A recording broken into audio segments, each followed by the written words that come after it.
आणि आपल्याला यामध्ये अनेक लोकांनी मदत केली, जे यापूर्वी देखील देवेंद्र फडणवीसजी मुख्यमंत्री असताना जे मराठा समाजाला आरक्षण दिलं होतं आणि ते सुप्रीम कोर्टात टिकलं होतं, हायकोर्टामध्ये आणि दुर्दैवाने सुप्रीम कोर्टामध्ये ते रद्द झालं. पण हायकोर्टामध्ये जे आणि मराठा समाजाला आरक्षण देण्यासंदर्भात ज्यांनी ज्यांनी त्यावेळेस सहकार्य केलं होतं, या सगळ्यांची मदत आपल्याला या कामामध्ये मिळाली. आणि त्यामध्ये मागासवर्ग आयोग, सुक्रे साहेबांनी आणि त्यांच्या टीमने ज्या ज्या गोष्टींची, ज्या ज्या यंत्रणांची आवश्यकता होती, त्या सर्व यंत्रणा यामध्ये कामी आणल्या, त्यांचं सहकार्य घेतलं आणि आज हा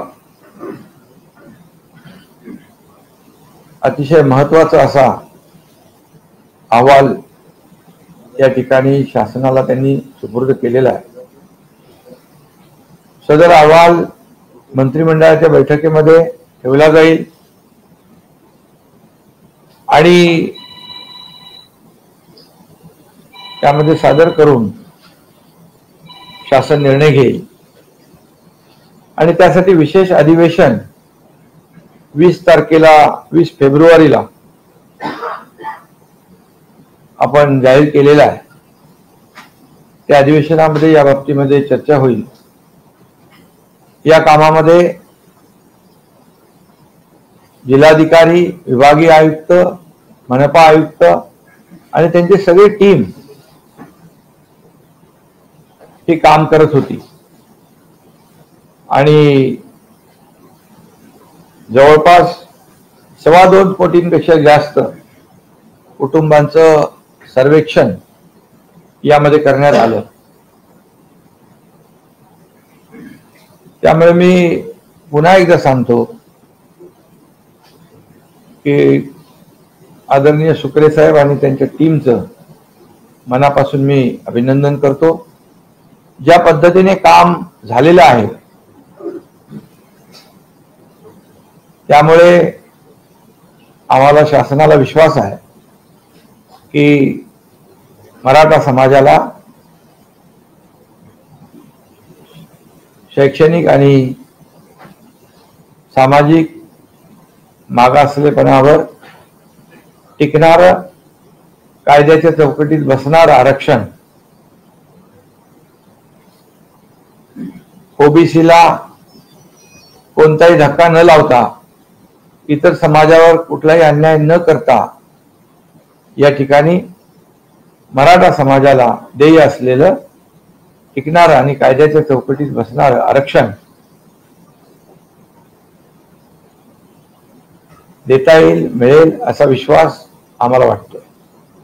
त्यामुळे मी पुन्हा एकदा आपल्या सगळ्यांना मनापासून, आज जास्त बोलणं या ठिकाणी उचित नाही, आपण आम्हाला अहवाल दिलेला आहे, सुपूर्द केला आहे, त्यासाठी खूप आपण सगळ्यांनी मेहनत परिश्रम घेतलेले आहेत आणि त्यामुळे मी पुन्हा एकदा शासनाच्या वतीने मनापासून आपल्याला धन्यवाद देतो.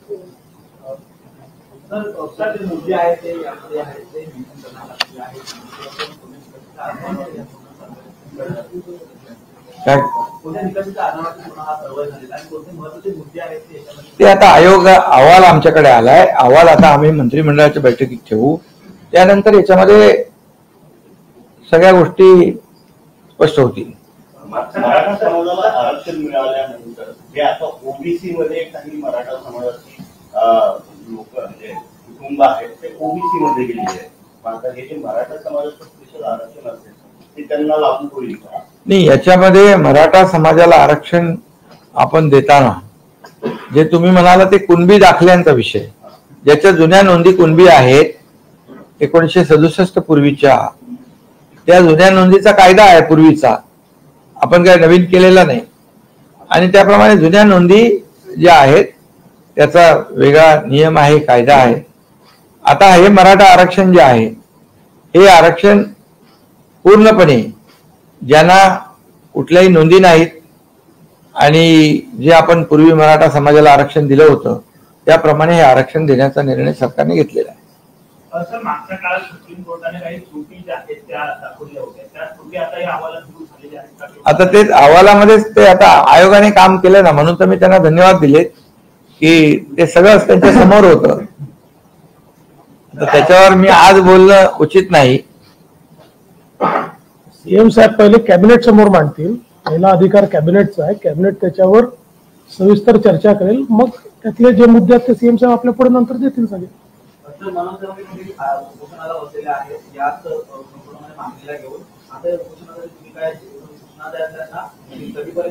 नाही, खरं म्हणजे मी एवढंच सांगू इच्छितो की आता 20 तारखेला विशेष अधिवेशन आहे, त्याच्या अगोदर कॅबिनेटमध्ये चर्चा होईल. सरकार एकदम सकारात्मकपणे काम करते. सरकारची भूमिका स्पष्ट आहे आणि सरकारची भूमिका पहिल्या दिवसापासून अतिशय स्पष्ट आहे की मराठा समाजाला टिकणारं कायद्याच्या चौकटीत बसणारं आरक्षण मिळालं पाहिजे.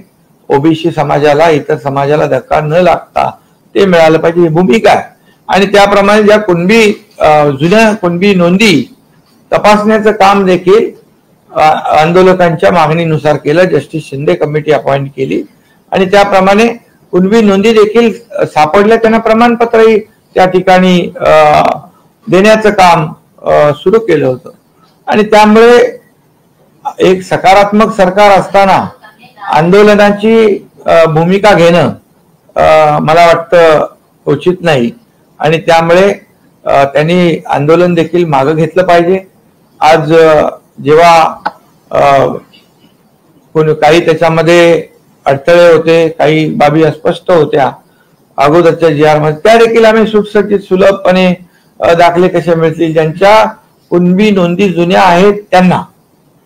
त्यामुळे सरकार पूर्णपणे सकारात्मक आहे आणि त्यामुळे आंदोलकांनी सरकार सकारात्मक असल्यामुळे आंदोलन एकतर करायला नको होतं, दुर्दैवाने ते झालं. परंतु आता त्यांना आव्हान आहे की सरकार हे सगळ्या गोष्टी करते आणि त्यामुळे आंदोलन मागे घ्यावं अशा प्रकारची. या अहवालानंतर जरी मराठा समाजाला पूर्वीमधून आरक्षण देण्याने ओबीसी मध्ये जरी आरक्षण देण्याचा मार्ग मोकळा झाला तरी ओबीसी समाज यावरती नाराजीची भूमिका व्यक्त करतोय, त्यांना कसं सरकार हाताळणार? नाही, यामध्ये मी पहिल्यांदाच सांगितलं की सरकारची भूमिका कुठल्याही समाजाचं आरक्षण काढून दुसऱ्या समाजाला देण्याची भूमिका नाही. ही भूमिका अगदी पहिल्या दिवसापासून आम्ही मांडतोय आणि जे काय आम्ही निर्णय घेतोय ते कुठलेही निर्णय इतर समाजावर अन्याय होऊन मराठा समाजाला न्याय देण्याचं काम त्या ह्याच्यातून होईल असं कुठलंही आम्ही, शेवटी सगळे समाज आम्हाला एकच आहे, एक समान आहे. त्यामुळे ही भूमिका सरकारची पहिल्या दिवसापासून स्पष्ट आहे आणि काही ओबीसी नेत्यांनी बघितलं, ते नोटिफिकेशन पाहिलं आणि त्याच्यामध्ये त्यांनी पाहिल्यानंतर त्यांनी भूमिका सकारात्मक स्पष्ट केलेली आहे. त्यामुळे आणखी ज्यांचा काही गैरसमज असेल तोही दूर होईल. धन्यवाद.